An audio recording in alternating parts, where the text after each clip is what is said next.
Right. All right. Thank you. So I sent you a document yesterday which entailed what my project was about. So what I'll be doing is essentially I'll be making a couple of videos which explain economic crises which happened in the past. So the ones I've taken are the Great Depression, the economic effects of 9/11, the 1997 Asian crisis, and also the current pandemic. So, these are the crises that I've taken. And, I feel like you could give some great insight on the pandemic, especially since, my dad shared a paper that you had written for the first quarter of, I think, yeah, the first quarter of 2nd July 2020. All right, so I have a couple of questions that I can ask, which I want to ask you. So may I begin? Sure. Yeah, sure. All right. So, you've done a lot of work studying the relevancy of this crisis, and I was wondering if you think that properties of this crisis have been replicated in previous crises in the past, such as, healthcare scares or total economic shutdowns and etc.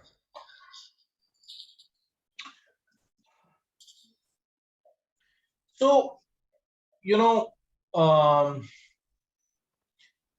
if you look at this crisis, what is different in, so if you look at what happened in, let's talk about the 2008 crisis. The 2008 crisis was like a heart attack to the financial system, right? The financial system got clogged. There was a complete breakdown of trust, right? Nobody knew which bank is going to go bankrupt next. And hence, nobody wanted to lend, right? Hmm. Nobody wanted to honor guarantees from some other bank, right? And if you don't have any credit in the economy, if you don't have flows, the economy just completely stops, right? So the 2008 crisis was therefore, a crisis which was man-made, right? And the moment trust got restored in the system, right? Um, you know, the economic engine started humming again, right? What has happened in this particular, the other reason why that the reason why this crisis is different from other crises is that if you look at what happened in the Asian crisis, right? A lot of it was created by banks because they lent very, very aggressively on the back of real estate, and a lot of corporates borrowed without hedging for currency risk, right? Yeah. The difference is in this crisis, it has not been created by the banks. The banks were very, very healthy, right? So this is a crisis which I think was created by a health issue. And I think governments have worsened this crisis by trying to impose lockdowns, right? I mean, when you again do a lockdown in a country like India, which is very, very porous and we are not very disciplined, the virus still escapes, right? So you didn't get any benefit of imposing the lockdown. As the second wave showed, we were not even prepared medically for the second wave, right? So this crisis is different from the other ones in this particular way. So I don't know, does that answer your question? Yeah, it definitely does. Hmm. All right, so obviously this crisis has been going on for like the past year now, and we aren't seeing any sign of it stopping soon.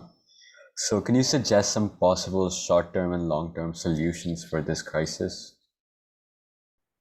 Well, I think the first thing we've got to accept that there are a lot of other diseases in India, right? I mean, you might not be aware of this, but tuberculosis and waterborne diseases kill 2,000 people in India a day, right?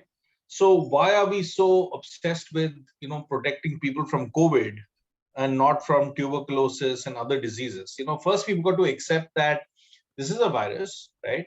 And there are other viruses around, right? We live with the other viruses. So maybe we've got to stop going into panic mode and accept that we can't be stupid, but economic activity has to go on, because no government anywhere in the world can lock down forever, right?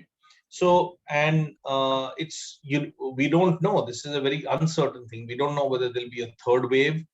In the US right now, you're experiencing a fourth wave, right? So I think, we've got to change our mindset, right? We can't be fearful of this. One need not be stupid, but life has to carry on. Our bodies has strong defense systems. You can beef up your medical system. You can impose localized lockdowns where cases start.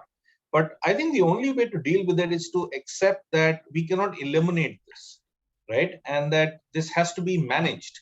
And the governments, think about it, right? That there are so many millions of children in India who rely on the government for their midday meal. And the midday meal scheme, which is a scheme which provides children a nutritious meal once a day, is perhaps the most nutritious meal millions of poor children in our country have. Because of this virus, you've shut down schools. Now, if you've shut down schools, and very, very high probability that the parents of these kids might not have employment or might not have full employment, you know, in trying to save them from COVID, you're perhaps starving them, right? So, we've got to understand that the road to hell is paved with good intentions.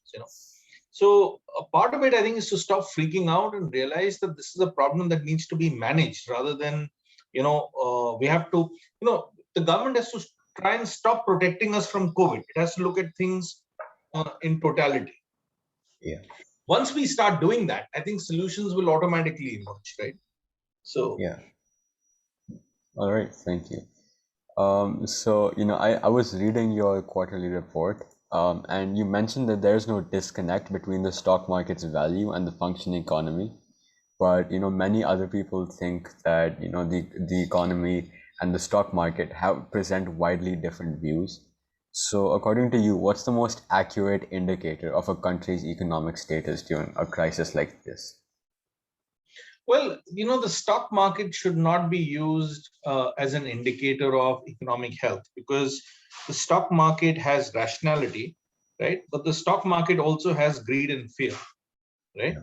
So, the stock market could tell you something different in March and tell you something in September, right? Because it depends on the level of the stock market. It's a multivariate problem, right? It's just not about the health of the economy. Second is the stock market, for example, in India, your main headline indices, give or take about half of the company's earnings are very sensitive to what happens within India.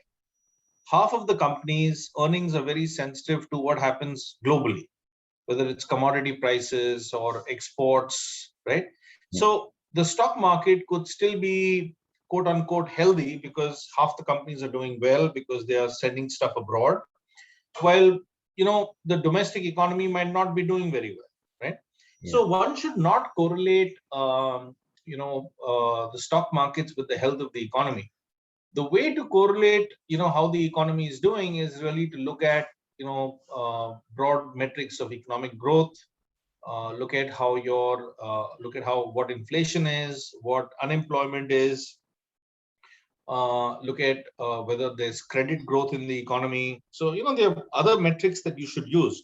You should certainly not use the stock market to try and forecast or try and make a comment about what's happening in the economy. Yeah. All right. So, a lot of people, especially economists, are saying that there is a supposed post-pandemic boom, which is going to essentially boost the economy after this pandemic ends. Do you believe that this is going to happen? Okay, so a lot of your economist friends are not going to like me, but I think economics is a very inexact science, right? Yeah. I think economists make astrologers look respectable. So again, when people talk about a post-pandemic boom, the economy comprises different people, right? Say someone like you or me who are in the top 1%, perhaps the wealth of your family is actually increased after the pandemic, right? Because high probability your father puts money in the stock market, right? Which is done very, very well, right? Now, the same thing is not true for 90% of people in our country, right? A lot of people in our country need to rebuild their balance sheets because many people may have lost their jobs or they might not have had salary increases, right? if you look at the bottom of the pyramid, you see clear stress where people are taking out more gold loans. Right, that's a clear example of stress in the economy. So I am not in the camp that believes that one should look at this thing in totality, because different sectors will react differently. So, for example, you could talk about luxury tourism, right? I think it'll do well because the top 1% spend on luxury tourism. So, you look at the hotel rates ongoing right now, they're at full of capacity. And, that sector is doing well because people have not traveled and they want to travel.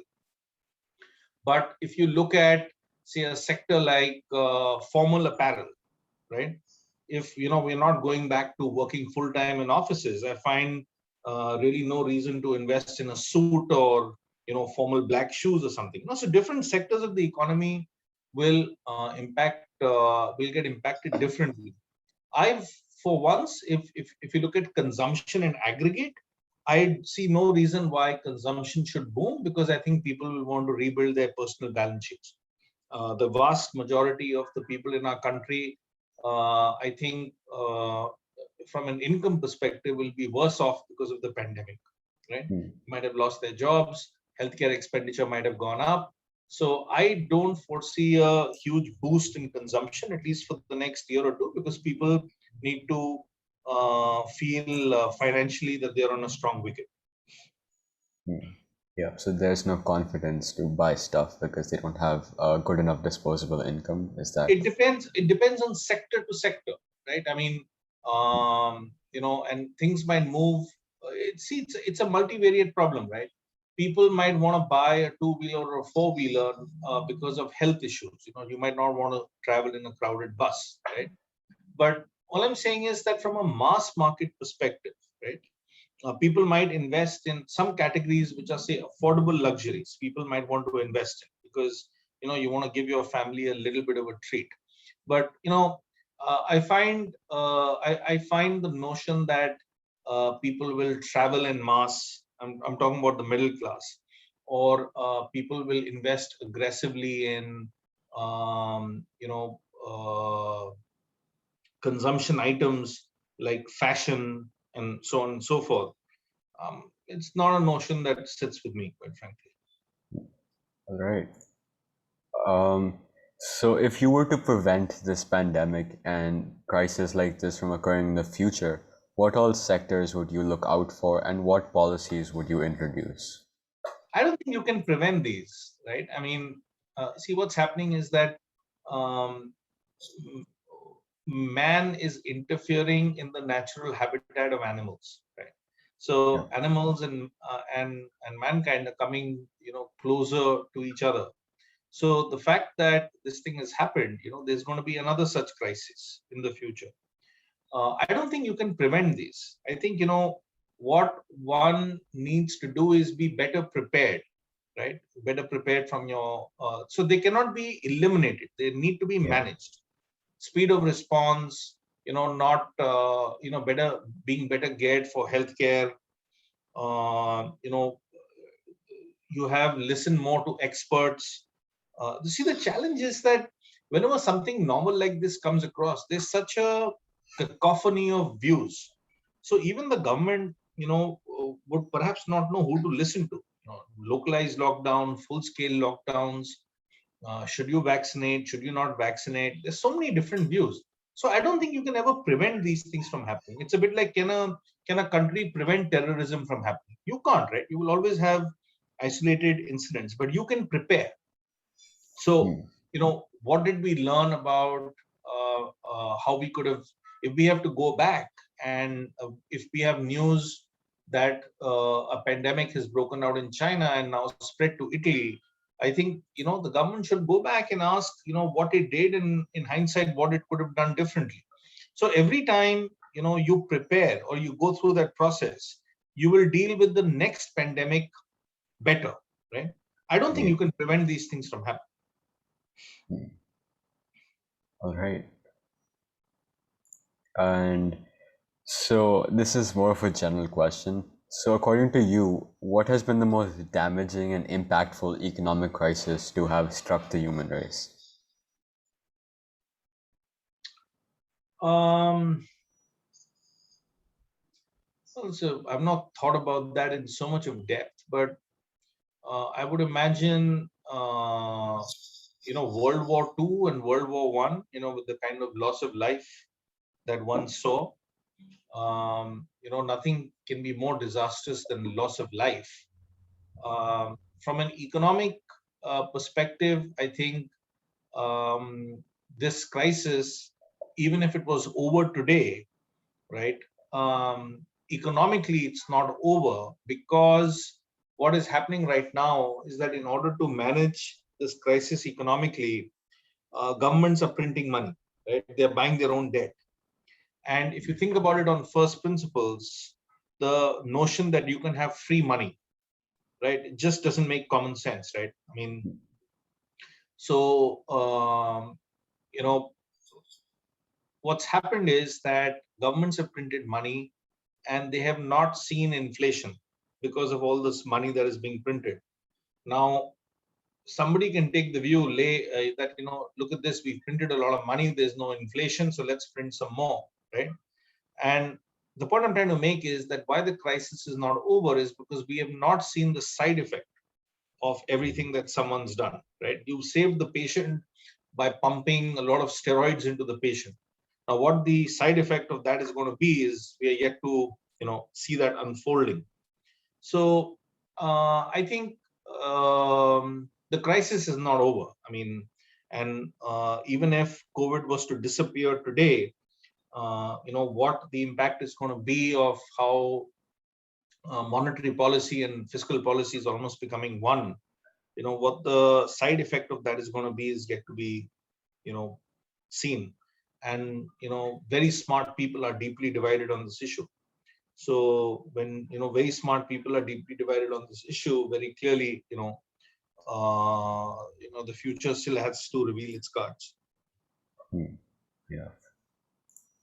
And By the so way, do you understand what I'm saying, or am I using too technical a language? So I'll no, simplify. I understand it. I understand it. I've been through this process before, so I've tried to gather up new terminology which I can use. So I've been able to understand everything you've said so far.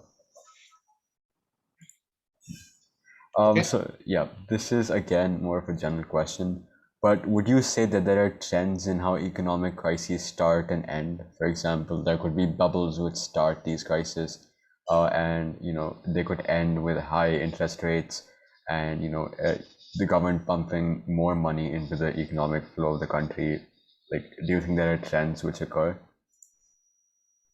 So was your question about economic crisis? Yes. So, typically, if you look at the history of economic crisis, just economic, right? Yeah. The big culprits are always the banks, right? That the banks, overextend in lending, right? And then, so if you look at, I mean, if we take the context of India, right? Our economy is not grown because in 20 what happened is post 2008, the post 2008 crisis. In order to stimulate the economy, the RBI kept interest rates very low. The government wanted to do infrastructure spending. A lot of banks lent to that. There was a blow up there for various reasons. Then there were unsecured loans that people tend to give out, and those don't get repaid. So a lot of economic crises happen because of excesses, and those excesses, economic excesses, cannot happen unless there is lending, unless people are borrowing, right? Yeah. So most economic crises are actually started by banks who are very very loose on lending, and because managements of banks will be incentivized on what growth rates they deliver, there is always an incentive to grow faster. And a good way to grow faster is to drop your standards of credit, or whom you're willing to give credit to. So the genesis, I think, of most economic crisis is really either very very loose regulation, and which allows banks to do funny things and lending, and those lead to excesses. So I can think about the Asian crisis, which happened because of that. I can think about the crisis in 2008, Lehman crisis, which happened because of Subprime. that, right? So typically, it's the banks that tend to overextend themselves. Right. So what policies do you think the government will add to reduce the impact of this crisis, and how will they play out in the future? You mean the policies the Indian government uh, will act to reduce the impact of COVID? Yes. Well, they're doing a lot, right? I mean, the basic equation of GDP is consumption plus investment plus government spending plus net exports, right? Simple equation of GDP. So you're seeing that consumption will obviously be muted because of all the lockdowns. So you see G coming into play where the government is trying to do more government spending. You're seeing the Atmanirbhar program where the government is trying to increase net exports by reducing imports, and the government is encouraging the private sector to invest, right? So the government is doing what it can. It is supporting the poorest of the poor through giving them free food grain. I think they've expanded the Narega scheme to give people employment. So I think the government is doing what it's doing. It's keeping the interest rates low so that there is a little bit of a fillip to consumption so it can manage its debt. I think the government is doing, given the constraints, a fairly good job. All right. And so this is the final question. So has the pandemic impacted certain population demographics more than others? And if So, so, which absolutely, demographics? absolutely. Think about it, right?